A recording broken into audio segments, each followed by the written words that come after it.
Ketika Nabi Muhammad SAW lahir, tidak ada tahun lahir. Maka bila kita ditanya orang, bila tahun Nabi Muhammad lahir, tak ada tahun. Sebab mereka tidak punya tahun. Biasa orang yang tak ingat tahun, dia mengaitkan peristiwa itu dengan apa yang terjadi pada tahun itu. Anak awak yang pertama bila lahir, biasanya mak dia ingat, tapi ayah lupa. Maka bila mak dia ditanya, dia akan jawab, anak saya lahir tanggal 18 hari bulan Mei tahun. Tapi bila ayah dia ditanya, bila anak awak lahir? Selepas Covid lah.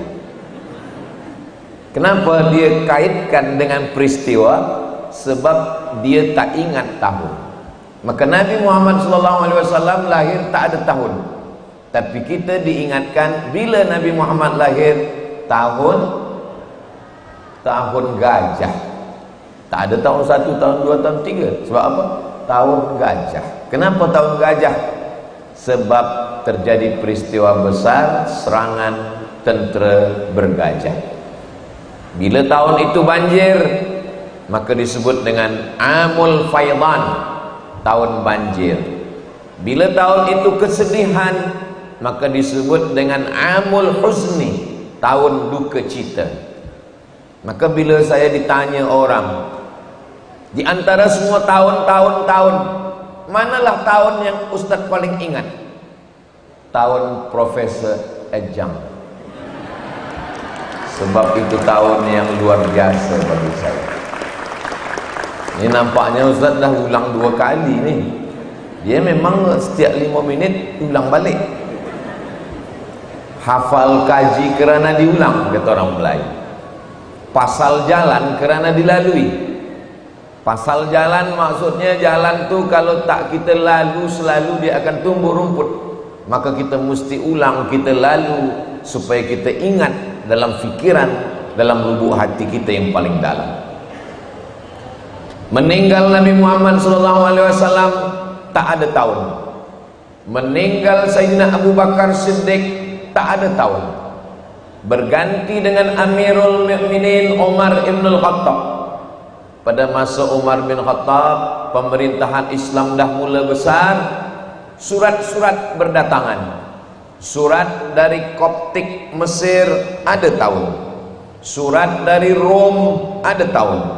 Surat dari Versi ada tahun.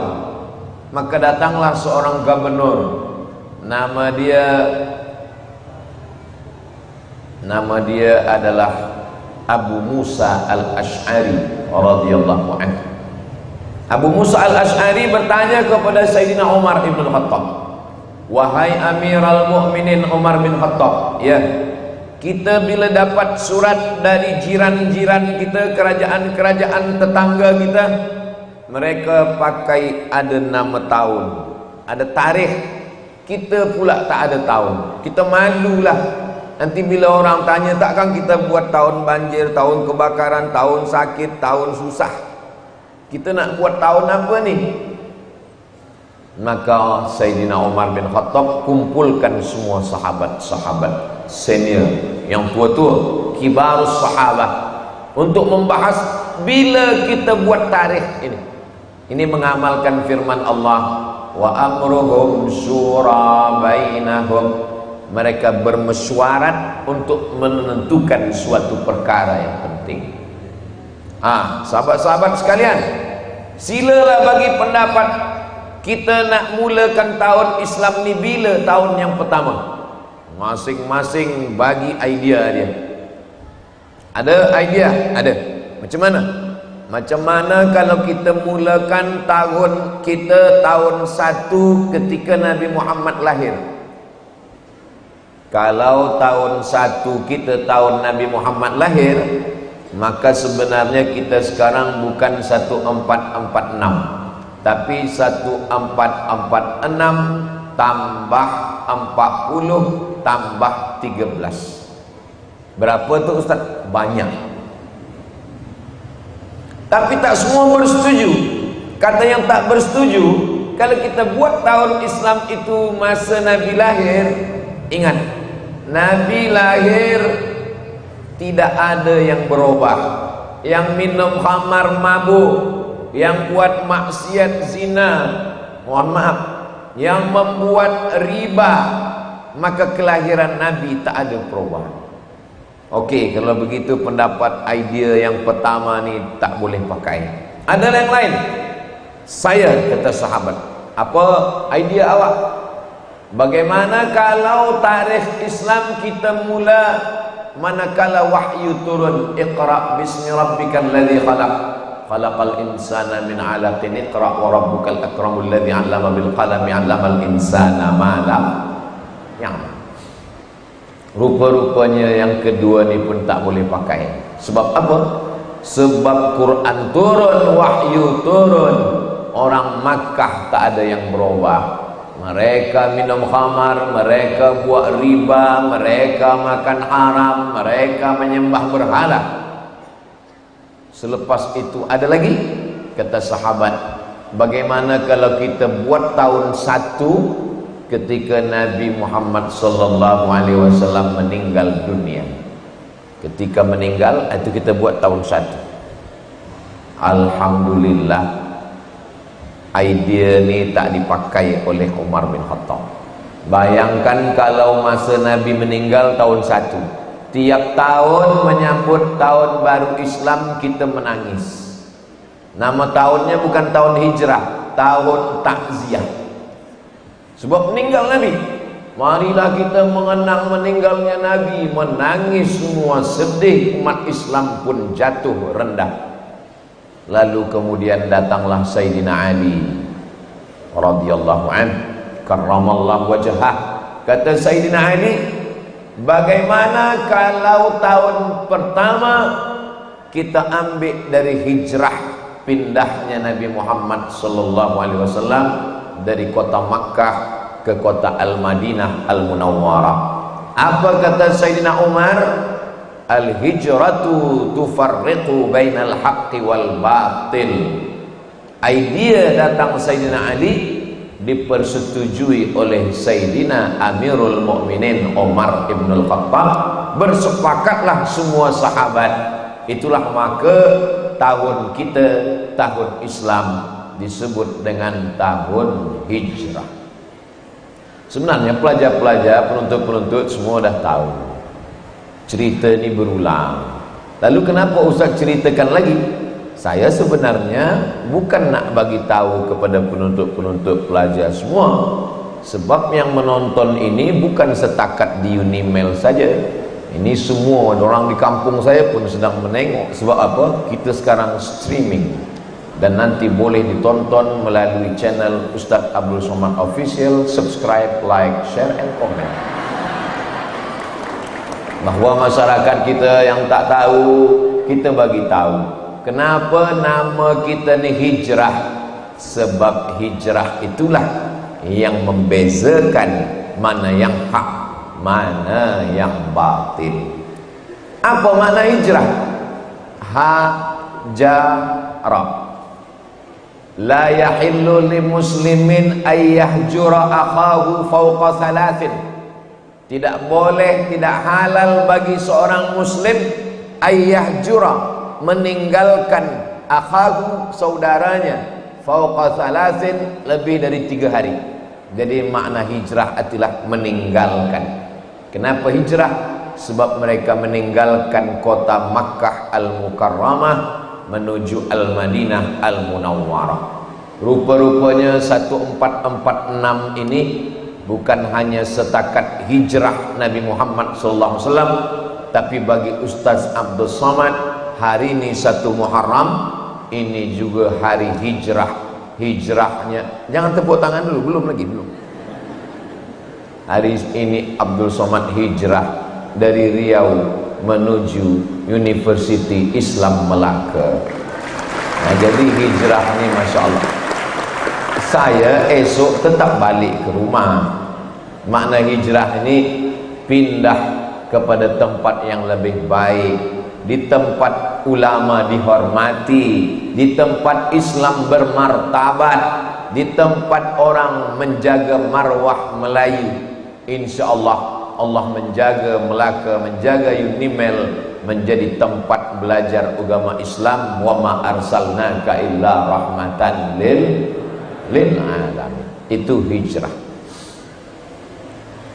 Macam mana perjalanan hijrah Nabi Muhammad sallallahu alaihi wasallam? Bermula daripada hari Khamis. Hari Khamis berkumpullah semua ketua-ketua kabilah-kabilah kafir musyrik. Mereka berkumpul di satu tempat namanya Darun Nadwah.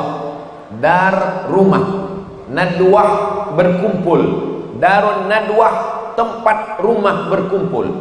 Yang membina Darun Nadwah ini namanya Qusay. Muhammad sallallahu alaihi wasallam, anak Abdullah, anak Abdul Muttalib, anak Hashim, anak Abdi Manaf, anak Qusay. Jadi Qusay inilah yang membina Darun Nadwah. Apa tajuk perkumpulan mereka di Darun Nadwah pagi Khamis itu? Tajuknya bagaimana membunuh Muhammad sallallahu alaihi wasallam. Sebab dia sudah rosakkan persatuan orang Makkah. Yang selama ini mereka minum khamar, hari ini mereka tak boleh duduk bersama. Yang selama ini mereka menyembah Lata, Uzza, Manat, Hubal, Jibti, Tawud, Naham, hari ini mereka dirosakkan dengan tauhid. Maka Muhammad sallallahu alaihi wasallam mesti dibunuh. Mereka pun berkumpullah bersama. Bagaimana cara menghalau, membunuh Sayyidina wa Maulana Muhammad sallallahu alaihi wasallam. Rupa-rupanya orang kafir musyrik ini pun bermusyawarah juga. Yang jadi kepimpinannya saat itu seorang lelaki bernama, dia yang selalu disebut dengan Abu Jahal. Nama dia adalah Umar bin Hisham. Hebat Umar bin Hisham ini, sampai-sampai Nabi pernah berdoa, Allahumma a'izzal Islam bi Umarain. Ya Allah, kuatkan Islam ini dengan dua Umar. Umar yang pertama Umar bin Khattab, Umar yang kedua Umar bin Hisham.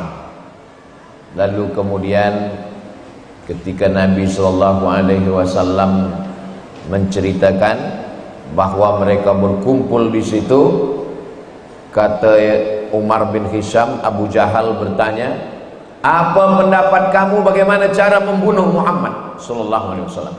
Kata yang pertama, bagaimana kalau Muhammad ini kita buang jauh supaya dia tidak mengkacau kita di kota Makkah ini, supaya kita boleh minum khamar, kita boleh buat haram, kita boleh menyembah berhala, kita buang dia jauh-jauh. Tapi rupanya tidak semua bersetuju. Yang satu mengatakan, Muhammad SAW ini orangnya dia berpengaruh, dia ada karisma, dia ada hebat. Kalau nanti dia pergi ke tempat yang jauh, di tempat yang jauh itu dia banyak pengikut, nanti dia akan kembali ke Makkah, maka kita boleh mati semua. Jadi kalau begitu jangan kita buang dia, kita biarkan saja dia di Makkah. Adakah idea lain yang boleh diterima untuk membunuh, menghalau Muhammad SAW? Kata yang lain pula mengatakan, bagaimana kalau kita masukkan dia ke dalam jeruji besi, kita ikat dia, kita letakkan di samping Ka'bah, jangan bagi makan, jangan bagi minum. Nanti bila dia mati kering, maka selesailah, tamat riwayat dia, kita pun akan hidup selesa di Makkah. Rupa-rupanya pendapat ini pun tidak dipersetujui. Sebab apa? Sebab di sekeliling Makkah ni banyak pengikut Muhammad sallallahu alaihi wasallam. Kalau mereka menengok ada orang pemimpin mereka dikurung, dijemur, tak dibagi makan, tak dibagi minum, mereka semua akan adakan revolusi, mereka akan melawan dan mengamuk. Selepas itu pengetua sidang bernama Umar bin Hisham Abu Lahab, Abu Jahal tadi berkata, kalau begitu saya pula ada idea. Bagaimana caranya?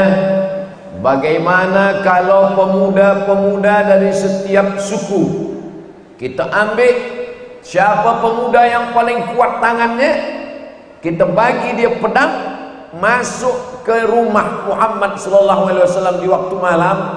Selepas itu dia cincang, potong, pancung kepala Muhammad SAW, maka dia akan mati. Rupa-rupanya pendapat ini pun tak boleh diterima. Mereka takut kerana Muhammad SAW bukan manusia biasa. Dia orang yang terhormat dan mulia. Muhammad, anak Abdullah, anak Abdul Muttalib, anak Hashim, anak Abdi Manaf, anak Qusay, keturunan Adnan, cucu cicit Ismail, anak Ibrahim alaihissalam. Ini kalau sampai dibunuh, maka satu puak suku ini akan mengamuk membalas dendam. Berat. Akhirnya mereka berfikir bagaimana supaya masalah ini selesai. Kalau yang membunuh 3 orang, 3 akan dicari. Kalau yang membunuh 5 orang, 5 akan dicari. Kalau begitu bagaimana caranya? Kita bunuh bersama-sama supaya tak ada yang dicari, kerana semua ikut membunuh. Itulah idea yang paling hebat. Kenapa? Kalau buat salah satu orang, satu yang akan ditangkap. Tapi kalau semua membuat salah, tak ada yang boleh ditangkap. Itu namanya membuat salah berjamaah. Maka dikumpulkanlah semua pemuda dari setiap suku. Dari suku ini satu pemuda, dari suku ini satu pemuda, dari bani ini satu pemuda, dari kabilah ini satu pemuda. Semuanya mengirimkan pemuda yang paling kuat tangannya, paling panjang pedangnya, untuk memancung kepala Nabi Muhammad sallallahu alaihi wasallam. Pada waktu malam mereka pun masuk ke dalam rumah Nabi. Mereka akan masuk dan akan memancung. Pada malam itu Nabi sallallahu alaihi wasallam keluar. Itulah yang diceritakan dalam surat Yasin. Wa ja'alna min baini aydihim saddan wa min khalfihim saddan fa'aghshaynahum fahum la yubsirun. Nabi keluar rumah, mereka tak boleh menengok Nabi sallallahu alaihi wasallam. Ayat ini yang kita baca tiap malam Jumat ini bercerita tentang Nabi keluar rumah. Jangan dibaca supaya pensyarah tak nampak kita bila masuk kelas. Ada setengah pelajar dia datang terlambat, dia cuba nak baca wa ja'alna min baini aydihim saddan wa min khalf. Kata pensyarah dia, awak baca itu, saya pun baca itu juga tadi. Jangan dibaca bila ada polis. Kata polis, saya pun baca juga itu ayat sama. Dari mana Nabi Muhammad SAW tahu bahawa pagi tadi mereka sudah bermesyuarat, malam nanti mereka akan mengirim pemuda-pemuda belia membunuh Nabi di biliknya? Dari mana Nabi tahu? Rupa-rupanya malaikat Jibril datang bagi tahu. Wahai Muhammad SAW, malam nanti engkau keluar rumah sebab pemuda-pemuda datang, maka berhati-hatilah engkau. Inilah pentingnya kita mencari-cari tahu, supaya kita tahu, jangan sampai tak tahu dan tak mahu tahu. Alhamdulillah, Ustaz Abdul Somad dah lama tahu akan dibagi anugerah Profesor Ejang ini. Memang lama dah tahu. Adakah malaikat Jibril bagi tahu? Tidak. Tapi ada orang bagi tahu. Alhamdulillah, rupanya menunggu tarikh 1 Muharram, peristiwa hijrah Nabi Muhammad sallallahu alaihi wasallam. Nabi keluar, selepas Nabi pergi, barulah mereka tersedar, macam kena pukau. Selepas itu mereka masuk ke dalam, mereka buka selimut, mereka tengok Rupa-rupanya bukan Nabi Muhammad, tapi Sayyidina Ali radhiyallahu an. Mana Muhammad? Kata Sayyidina Ali, saya tak tahu. Mereka mencari. Nabi SAW sudah naik ke atas Jabal Thur. Di atas Jabal Thur, mereka berdua berjalan naik ke atas bersama Sayyidina Abu Bakar Siddiq. Akan masuk ke dalam lubang batu. Sebelum masuk ke lubang batu, Sayyidina Abu Bakar Siddiq menahan Nabi Muhammad SAW.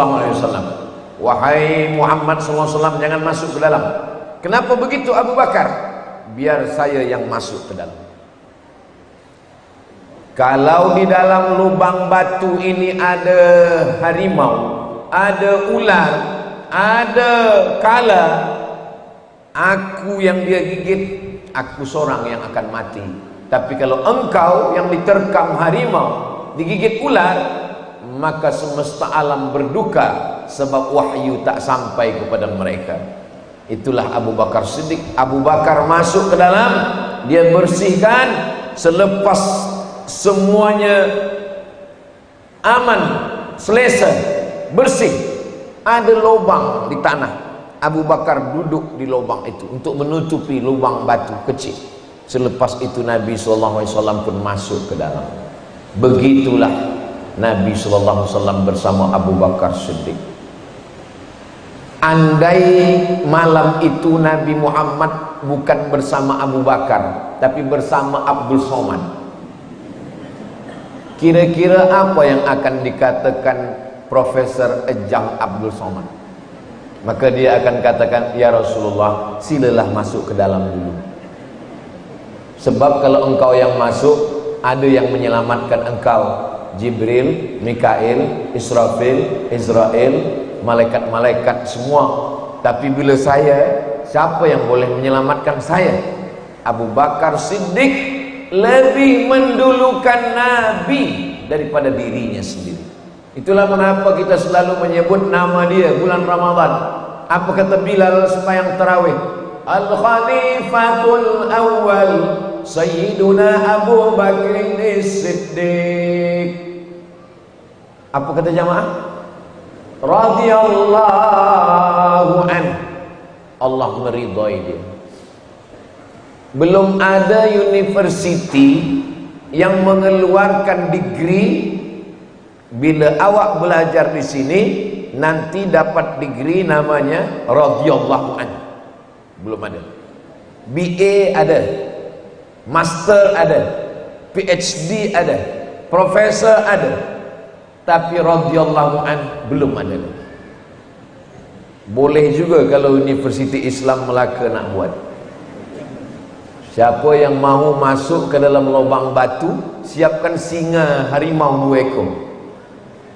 Kenapa? Karena yang diberikan bukan akal, bukan ilmu, tapi nyawa demi untuk menolong agama Allah. Inna dina indallahil Islam. Lalu kemudian Abu Bakar Siddiq duduk kaki dia luruskan. Manakala Abu Bakar Siddiq duduk, datang Nabi Muhammad sallallahu alaihi wasallam. Kepala Nabi letakkan di atas paha Sayyidina Abu Bakar Siddiq. Nabi tertidur. Tak lama Nabi Muhammad SAW tertidur, Nabi terjaga dari tidurnya. Kenapa dia terjaga? Air menetes dari atas, tepat jatuh di pipi Abu Bakar Siddiq. Tepat jatuh dari atas di pipi Sayyidina Muhammad SAW. Nabi terjaga. Nabi bertanya kepada Abu Bakar, air apa ni Abu Bakar? Kata Abu Bakar Siddiq, air mataku jatuh ke bawah ya Rasulullah. Kenapa engkau menangis?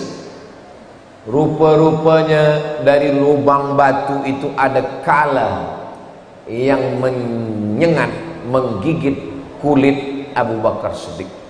Jadi siapa yang nak dapat radhiyallahu an, carilah kala. Kalau tahan tak menangis, boleh radhiyallahu an.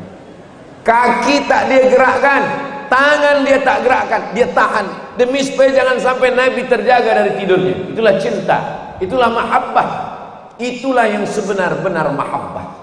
cinta kepada Sayyidina wa Maulana Muhammad sallallahu alaihi wasallam. Tapi ada satu yang tak boleh ditahan. Apa dia? Air mata. Air mata tak boleh ditahan. Sakit boleh ditahan, kaki boleh ditahan, paha boleh ditahan, tangan boleh ditahan, suara boleh ditahan, tapi air mata tak boleh ditahan. Maka ketika itu air mata kasih sayang itulah yang menyebabkan mata selamat daripada azab Allah. Ainani, dua mata, tidak akan terkena api neraka. Ainani, dua mata, la tamassuhuman nar, tidak terkena api neraka. Ainun bakat min khasyatillah, mata yang menangis kerana takut kepada Allah. Ainun tahrusu fi sabilillah, mata yang berjaga menjaga Rasulullah sallallahu alaihi wasallam. Mata yang menjaga hingga pukul 2, pukul 1 malam menangis, itu selamat. Sekarang banyak juga pemuda-pemuda, pelajar-pelajar, penuntut-penuntut pukul 2, pukul 3 malam berjaga. Kenapa? Manchester United. Begitulah hijrah. Jadi cerita kita ni panjang tentang hijrah ini. Kalau waktu dah habis, mohon Ustaz bagi tahu saya. Kalau segan nak bagi tahu waktu habis, batuk aja 2 kali. Lalu kemudian apa yang terjadi? Mereka 3 malam di dalam. Malam Jumat, malam Sabtu, malam Ahad. Sama macam Ustaz Abdul Somad di Melaka. Saya pun jadual saya di Semenanjung ni setiap datang 3 malam. Malam Sabtu, malam Ahad, malam Isnin. Malam Sabtu di Negeri Sembilan, malam Ahad di Melaka, malam Isnin di Selangor. Lepas itu hari Isnin saya pun akan balik. Jadi Ustaz Abdul Somad selepas dilantik jadi Profesor Adjunct di Universiti Islam Melaka ni, datang tiap tahunkah ke Unimel? Saya datang sebulan sekali mengajar ke Unimel. Selepas jembatan dari Dumai siap. Sebab yang amat berhormat tadi bagi tahu, nanti ada jembatan 10 km bridge dari Dumai, 10 km bridge dari Melaka. Lepas itu turun ke bawah tunnel masuk. Siap itu barulah saya mengajar. Sebelum itu tetap datang dalam setahun sekali. Panjang umur, sehat badan, insyaAllah. Amin ya rabbal alamin. Tak boleh masuk kelas, kita buat kuliah umum. Supaya apa? Supaya manfaatnya lebih banyak kepada masyarakat kita, insyaAllah. Panjang umur, sehat badan, amin. Sampai mana tadi? Lupa pula. Lalu selepas 3 malam, malam Sabtu, malam Jumat, malam Sabtu, malam Ahad, selama 3 malam siapa bagi makan? Selama 3 malam yang membagi makan adalah bernama Asma binti Abi Bakar. Asma, perempuan. Jadi kalau ada orang berkata, apa ni Islam? Perempuan tak pernah diberikan peran. Dia belum baca sejarah hijrah. Perempuan membawa makanan. Itulah mengapa setiap ada program mesti ada perempuan. Sebab apa? Sebab bila tak ada perempuan, kita tak makan. Datanglah perempuan Asma membawakan makanan. Nabi selama 3 malam di atas, dia mesti tahu apa cerita yang ada di bawah. Bagaimana ramainya orang Makkah sibuk mencari. Dia di atas, dia tak tahu. Maka cerita di bawah oleh Abdullah. Abdullah malam tidur di atas, bila subuh dia balik turun ke bawah. Dia dengar cerita. Cerita di waktu siang dia bawa naik ke atas. Inilah pentingnya kita tiap hari menengok Instagram dan TikTok, supaya kita tahu sedang di mana Profesor Adjunct Abdul Somad. Oh, rupanya dia sedang pergi ke Port Dickson. Selepas itu dia bagi tazkirah di Stadium Hang Jebat. Oh, rupanya dia sedang di sana. Ini pentingnya pemuda belia tahu tentang kehidupan zaman sekarang. Jangan sampai nanti kita tak tahu. Awak dari mana? Saya dari Melaka. Tahu Hang Tuah, tahu. Siapa dia? Entahlah. Alhamdulillah, kajiannya profesor kita sedang mengkaji, sedang membuatkan research. Saya pun mendengar luar biasa. Ini pentingnya kita ada ilmu. Malam naik ke atas, siang mencari pengetahuan. Tapi mesti ada yang menjaga. Menjaga di bawah. Kalau dia tengok ada orang kafir musyrik nak naik ke atas, bagi tanda bahawa ini ada yang nak naik ke atas. Tapi dia berpura-pura membawa kambing.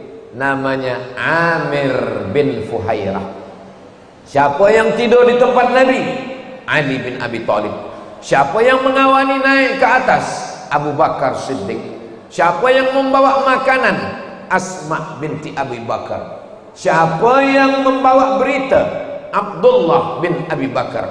Siapa pula yang menjaga di bawah? Amir bin Fuhairah. Inilah pentingnya kita bekerja sama dan sama-sama bekerja dalam sebuah tim. Apakah yang menyampaikan tazkirah ini pahalanya lebih banyak daripada tim social media? Belum tentu. Abdul Somad bagi tazkirah sekali saja. Tapi yang recording, yang merakamkan ini, yang memposting ini, berapa kamera kita ini? Ada yang bagian telinga sebelah kiri saja. 1, 2, 3, 4, 5. Belum lagi yang lain-lain. 5 kamera. Ini hidup ke mati? Alhamdulillah hidup. Sebab saya pernah juga dalam satu program, saya tengok banyak kamera. Sebetulan saat itu tim saya tak ikut. Saya nak upload di social media. Lepas tazkirah saya tanya, boleh saya minta rakam recording awak tadi? Kata dia, mohon maaf Ustaz, itu kamera mati semua, kata dia. Tapi tak demikian dengan Universiti Islam Melaka. Semuanya hidup, semuanya share, semuanya berbagi, insya-Allah, sehingga manfaatnya lebih banyak. Amin ya rabbal alamin. Maka Nabi Muhammad SAW meletakkan the right man on the right place. Ini memang dia di atas. Saudara letakkan di tempat tidur. Kawan bawa naik ke atas. Kalau boleh memilih, pelajar penuntut sekalian, kalau boleh memilih, nak ikut Abu Bakar Siddiq ke atas atau tidur di tempat tidur Nabi? Bagi yang suka tidur, saya nak tempat tidur Nabi lah Ustaz. Okey. Memang kalau cerita berat naik ke atas, berjalan ke atas, malam-malam, kena gigit kala, masuk ke lubang batu, memang berat. Tapi orang lupa, yang tidur di tempat tidur Nabi ini, nasib baik orang kafir musyrik buka selimut. Kalau tak buka, potato chips. Apa yang terjadi? Kalau resiko yang diterima lebih besar, berikan kepada keluarga, kepada saudara Sayyidina Abu Bakar Ali bin Abi Thalib. Tapi kalau sahabat, inilah keseimbangan antara saudara dengan sahabat. Itu diajarkan dalam hijrah. Itu mengapa tajuk kita adalah hijrah. Hijrah inilah yang membentuk generasi yang madani. Nanti selepas hijrah baru madani. Kalau tak selesai dalam program ini, hijrah saja dulu. Madaninya tahun depan insyaAllah.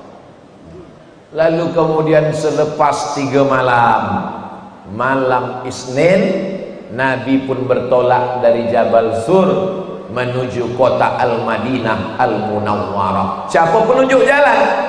Penunjuk jalannya bukan Jibril. Padahal kalau mau Nabi tinggal minta, ya Allah, kami ingin pergi dari Makkah, kami ingin ke Madinah, tolong kirimkan Jibril, kirimkan Burak. Innama amruhu idza arada syai'an ayaqula lahu kun. Selesai. Tengok Isra Mi'raj. Subhanalladzi asra bi 'abdihi lailan minal masjidil haram ilal masjidil aqsa. Selesai. Tapi hijrah bukan perjalanan insaniah. Hijrah bukan perjalanan ilahiyah. Isra Mi'raj perjalanan ilahiyah, tapi hijrah perjalanan insaniah, kemanusiaan. Itulah kenapa hijrah dulu baru kita boleh madani. Orang yang tak paham hijrah, dia tak boleh paham madani. berjalan. Yang menunjukkan jalan seorang lelaki namanya Abdullah ibnu Uraikid, tak Islam, kafir, musyrik, penyembah berhala, Lata, Uzza, Manat, Hubal, Jibti, Taghut, Naham. Tapi kenapa dia boleh tunjukkan jalan? Nabi ingin mengajarkan kepada kita, walaupun tak Islam, walaupun tidak bertauhid, kalau dia tidak berbahaya, kalau dia boleh menjadi penyokong dakwah, dia adalah sahabat kamu. Malam tadi di Stadium Hang Jebat ada orang yang tak Islam dapat anugerah Abdullah ibnu Uraikid, perempuan tak Islam, kerana menterjemahkan daripada jawatan hal ehwal agama Islam Melaka ke dalam bahasa Mandarin. Lama berjalan, jauh perjalanan, banyak yang sudah ditengok, berpuluh kali menghadiri tazkirah 1 Muharram. Baru di Melaka lah saya menengok ada orang tak Islam diberikan anugerah seperti hijrahnya Nabi Muhammad SAW dulu. Ini menunjukkan bahwa Melaka mengamalkan amalan hijrah, bahwa Melaka adalah mengamalkan wa ma arsalnaka illa rahmatan lil alamin. Tidak hanya bagi yang Islam, yang tak Islam pun dapat. La yanhakumullahu 'anil ladzina lam yuqatilukum fid din. Kalau mereka tidak memerangi kamu, walam yukhrijukum min diyarikum, mereka tidak membunuh kamu. Ada mereka memerangi kamu? Tak ada. Ada mereka menghalau kamu dari kampung halaman kamu? Tak ada. Kalau mereka tak melakukan dua, balas dua. Antabarruhu, buat baik kepada mereka. Wa tuqsitu ilaihim, bersikap adillah kepada mereka. Malam tadi kita menengok secara nyata, ayatnya dah lama kita baca, hadisnya kita dah banyak hafaz, tapi baru malam tadi kita menengok di Melaka. Tentulah itu kerana pemikiran daripada profesor-profesor pensyarah kita daripada Universiti Islam Melaka, insyaAllah. Mudah-mudahan ini menjadi pesan dakwah, terbuka pintu hati orang untuk bersyahadat asyhadu an la ilaha illallah wa asyhadu anna Muhammadan Rasulullah. Mereka terus berjalan sampai jauh perjalanan. Tiba-tiba dari jauh ada seorang yang mengejar. Dia kejar Nabi. Nabi bersama Abu Bakar berdua. Abu Bakar Siddiq menengok ke belakang. Itu debu naik ke atas.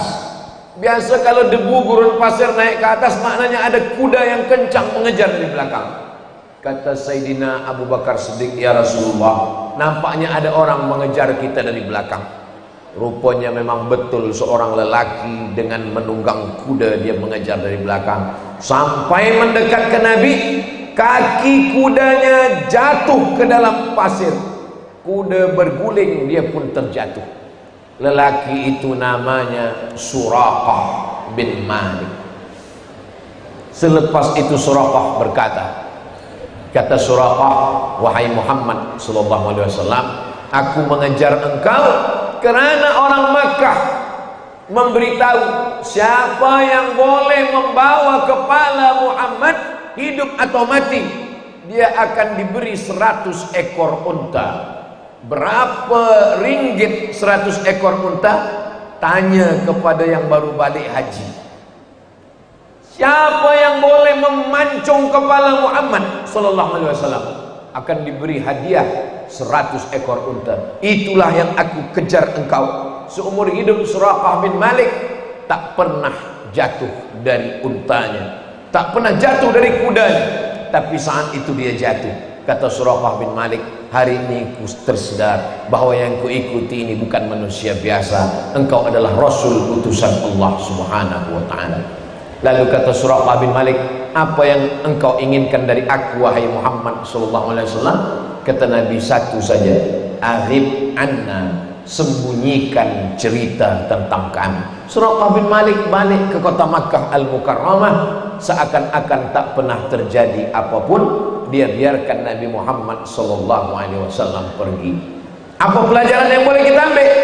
ada orang yang berangkat dari rumahnya ingin membunuh Nabi, ingin memotong kepala Nabi, tapi balik membawa hidayah Islam. Berapa banyak orang yang berangkat dari rumahnya, bismillahi tawakkaltu 'alallah, la haula wala quwata illa billah, tapi baliknya bukan membawa hidayah. Dari perjalanan Suraqah bin Malik, berapa banyak pelajar penuntut yang berangkat dari rumah, dibekali uang untuk belajar. Engkau mesti belajar, ambil BA, ambil master, ambil PhD, balik ke rumah membawa bini anak 3. Tak salah, bukan salah, tapi belajar terus juga. Ingat, yang baik dari rumah mesti kita bawa lebih baik. Senangkan orang tua, bahagiakan, jangan buat mereka kecewa. Suraqah bin Malik niatnya tak baik, ingin membunuh, ingin memancung kepala Nabi, tapi dia balik membawa hidayah Islam. Suraqah balik ke Makkah, Nabi teruskan perjalanan. Ketika perjalanan diteruskan, mereka pun kehausan, habis air minum. Biasa tradisi orang Arab, kalau singgah di tempat pengembala kambing unta, boleh minta air susu kambing, boleh minta air minum. Memang sudah begitu tradisi mereka.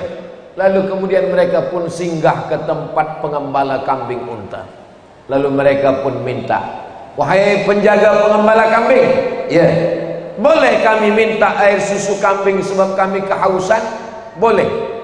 Lalu kemudian dia berkata, ini musim panas, kering, kambing kurus, tak ada air susu.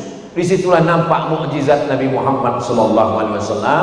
Nabi mendoakan, Abu Bakar mengambil, dapatlah cukup 1 gelas. Lalu kemudian 1 cawan, Abu Bakar membersihkan bagian bawah. Kenapa Abu Bakar membersihkan bawah?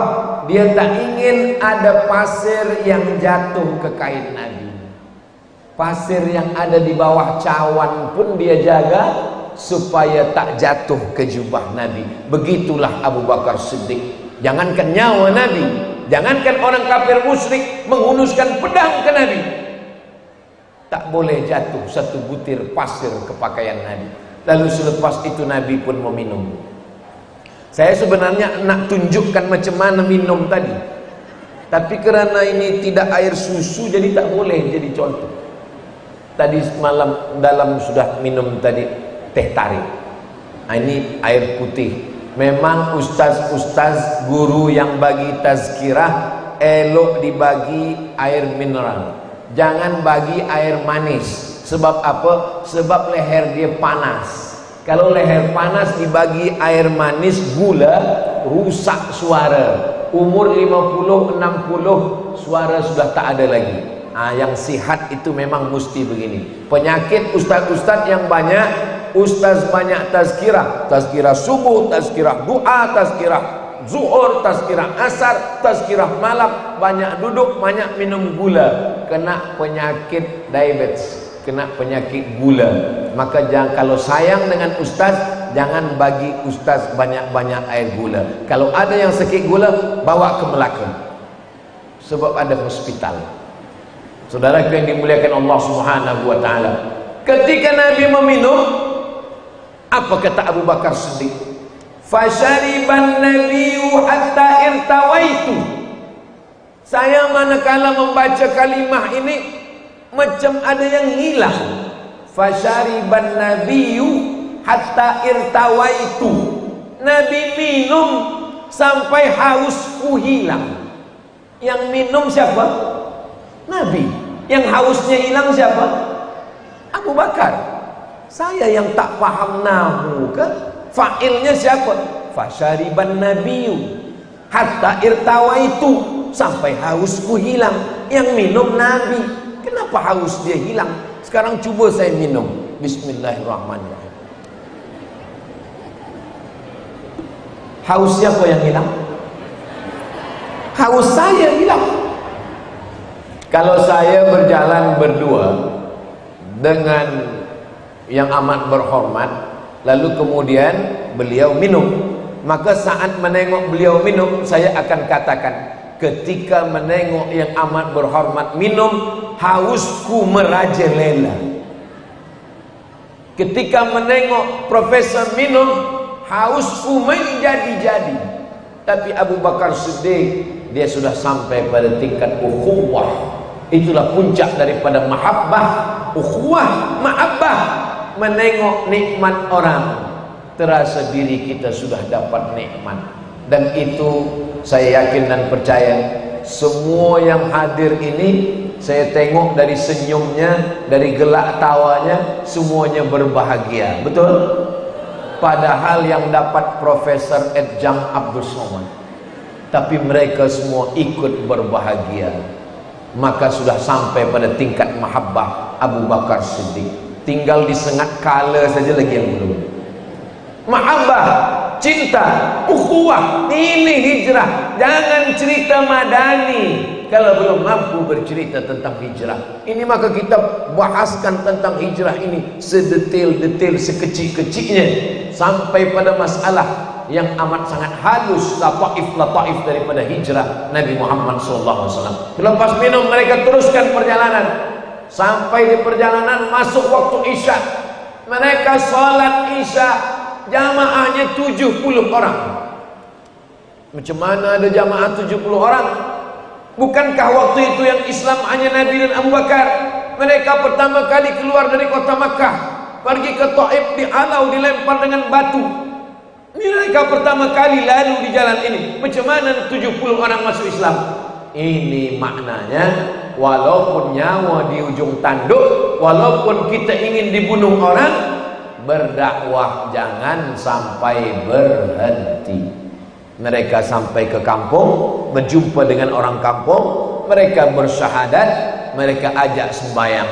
Macam mana mereka menghafaz iftitah, macam mana mereka menghafaz Al-Fatihah, macam mana mereka menghafaz doa-doa sembahyang. Orang Arab hafazannya kuat, bahasa ini bahasa mereka. Mereka boleh mendengar, dan andai mereka tidak hafaz, dia boleh baca 7 ayat. Kalau tidak hafaz 7 ayat, bagi mu'alaf yang baru masuk Islam pukul 9. Macam mana dia sembahyang zuhur? Yang tak hafaz 7 ayat, dia ulang bismillah 7 kali. Bismillahirrahmanirrahim, Bismillahirrahmanirrahim, sebanyak 7 ayat. As-sab'ul mathani al-Fatihah. La salata liman lam yaqra bi Fatihatil kitab. Tidak sah salat bagi orang yang tidak membaca Al-Fatihah. Akhirnya hari Isnin mereka sampai. Nabi lahir Isnin, Nabi hijrah Isnin, Nabi sampai di Kuba Isnin, Nabi meninggal Isnin. Ustaz Abdul Somad balik ke Riau Isnin. Hari Isnin bertolak dari Jabal Sur. Hari Isnin sampai ke Kuba. Di Kuba 4 malam. Malam Selasa, malam Rabu, malam Khamis, malam Jumat. Selama 4 malam, satu masjid berdiri. Itulah dia Masjid Kuba. Panjang umur, sehat badan, mudah-mudahan kita sama ke Masjid Kuba nanti insya-Allah. Siapa yang solat di Masjid Kuba sama dapat pahala macam umrah. Kenapa? Kerana selama di Madinah 6 tahun tak pergi ke Makkah umrah. Mereka datang ke Masjid Kuba 4 hari berdiri Masjid Kuba. Hari Jumat Nabi pergi hari Jumat dari Kuba menuju Al-Madinah Al-Munawwarah. Namanya waktu itu Yasrib, gelap. Yasrib banyak penyakit. Yasrib banyak binatang yang berbisa. Yasrib makna tak baik. Dirubah Nabi namanya menjadi Al-Madinah Al-Munawwarah, kota yang terang benderang. Nama-nama yang tak baik Nabi banyak ubah. Ada sahabat Nabi namanya Abdul Ka'bah, dirubah Nabi namanya menjadi Abdullah bin Abu Bakar. Ada Abdullah bin Abi Quhafah, itulah Abu Bakar Siddiq. Ada sahabat Nabi namanya Harb, perang, dirubah Nabi namanya menjadi Salam. Ada sahabat Nabi namanya Husain, dirubah Nabi namanya Abdullah bin Salam. Begitulah Nabi merubah yang tak baik menjadi baik. Masya Allah, tabarakallah.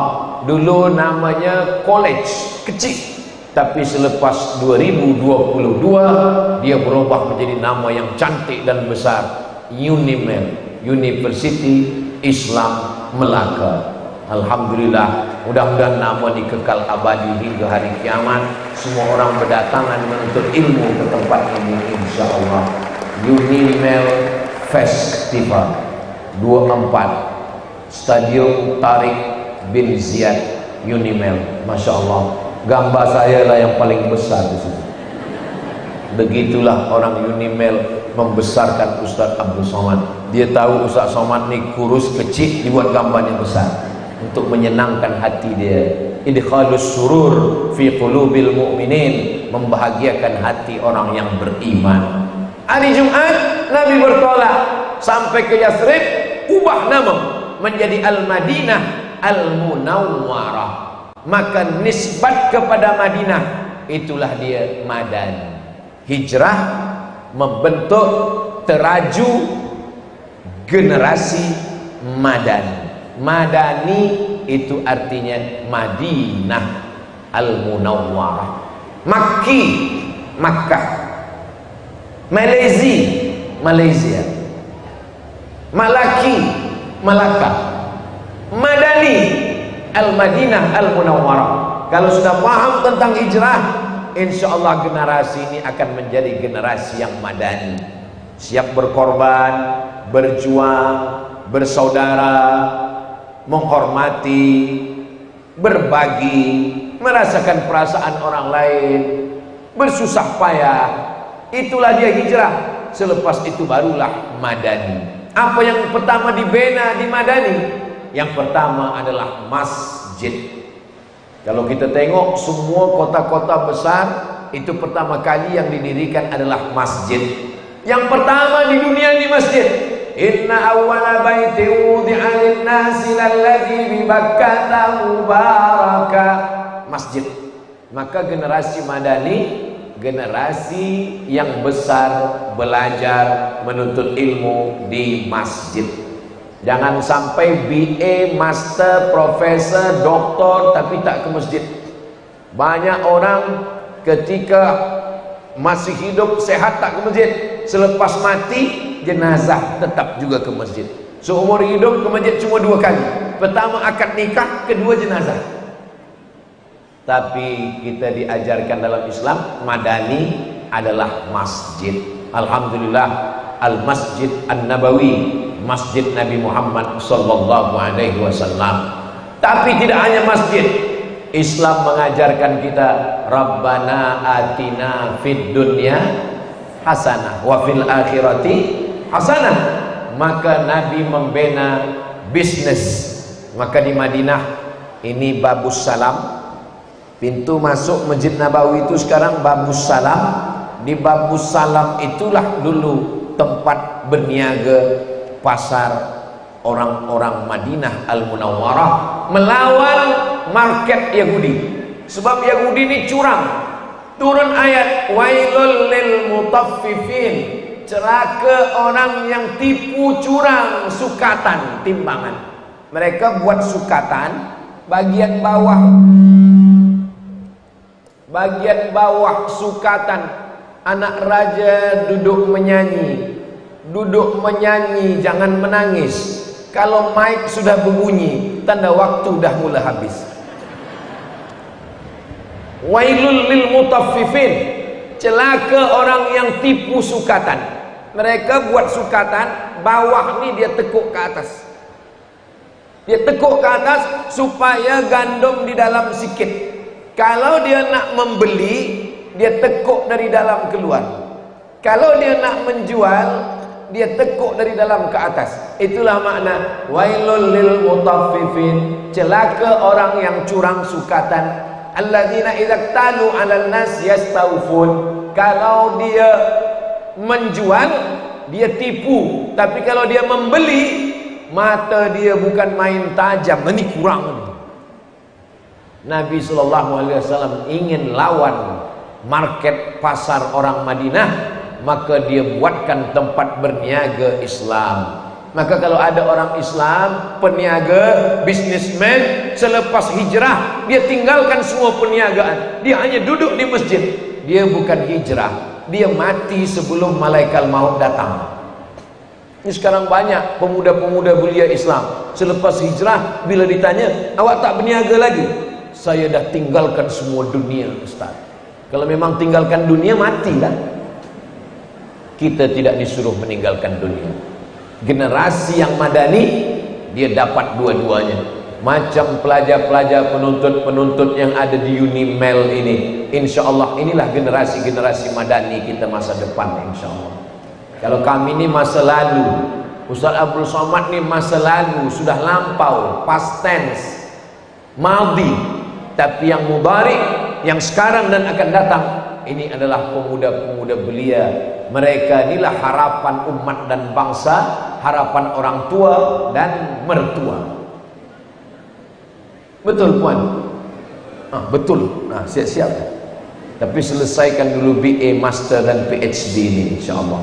Lalu kemudian Nabi 10 tahun.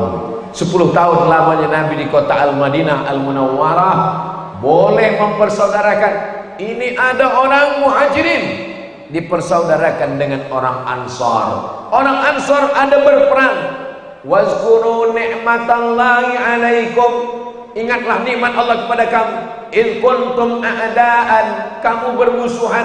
Fa'allafa baina qulubikum, Allah buat hati kamu bersaudara. Fa'asbahtum bi ni'matihi ikhwana. Itu bercerita tentang Aus dan Khazraj. Masalah sempadan, perang. Masalah perempuan, perang. Dipersaudarakan Allah dengan persaudaraan. Ini madani. Masjid madani, persaudaraan madani. Berjiran dengan Yahudi, Nadir, Quraisyah, Qainuqa, madani. Bisnisnya hidup madani. Selepas semuanya berjalan dengan baik, barulah Nabi Muhammad SAW meninggalkan mereka. Bagaimana keadaannya? Lailuha kanahariha, malamnya macam siang. Orang tidak menengok mana kerusi Nabi dari emas, tak ada. Mana Nabi yang hebat rumahnya, biasa saja. Yang dia tinggalkan adalah peradaban al-hadarah al-islamiyah, peradaban Islam yang menyamakan semua manusia. Antara Bilal bin Rabah dengan Sayyidina Ali tak ada beza. La farqa bainal arabi wal ajam, tak ada beza antara yang Arab dengan yang bukan Arab. Wala farqa bainal abyad wal aswad, tak ada beza antara yang kulit putih dengan kulit hitam. Kullukum min Adam, semua kamu dari Adam. Wa Adam min turab, dan Adam diciptakan dari tanah. Inilah madani. Ada sahabat Nabi dari Quraisy, Abu Bakar. Ada sahabat Nabi yang berkulit hitam, Bilal. Ada sahabat Nabi yang dari Yahudi, Abdullah bin Salam. Ada sahabat Nabi yang daripada Kristian, Maria Al-Qibtiyah, masuk Islam. Ada istri Nabi yang orang Yahudi, Sofiyah binti Uyay bin Akhtab. Ada yang dari Rumi, Suhaib Ar-Rumi. Ada yang dari Farsi, Salman Al-Farisi. Ada yang dari Afrika, Mikdad bin Aswad. Semuanya sama. Ja'alnakum syu'uban wa qabaila, kami buat kamu bersuku-suku, berbangsa-bangsa. Yang paling mulia bukan yang putih, yang paling mulia bukan yang mancung, yang paling mulia bukan yang tinggi. Inna akramakum indallahi atqakum, yang paling takut kepada Allah Subhanahu wa ta'ala. Itulah dia madani. Kita sudah bahaskan dua. Yang pertama hijrah, maka hijrah inilah peneraju generasi yang madani. Lebihnya alhamdulillah, kurangnya astaghfirullah. Di akhir majlis mari kita sama berdoa, mudah-mudahan Allah menjadikan semua pelajar-pelajar ini menjadi generasi madani, harapan umat dan bangsa. Melaka menjadi baldatun thayyibatun wa rabbun ghafur.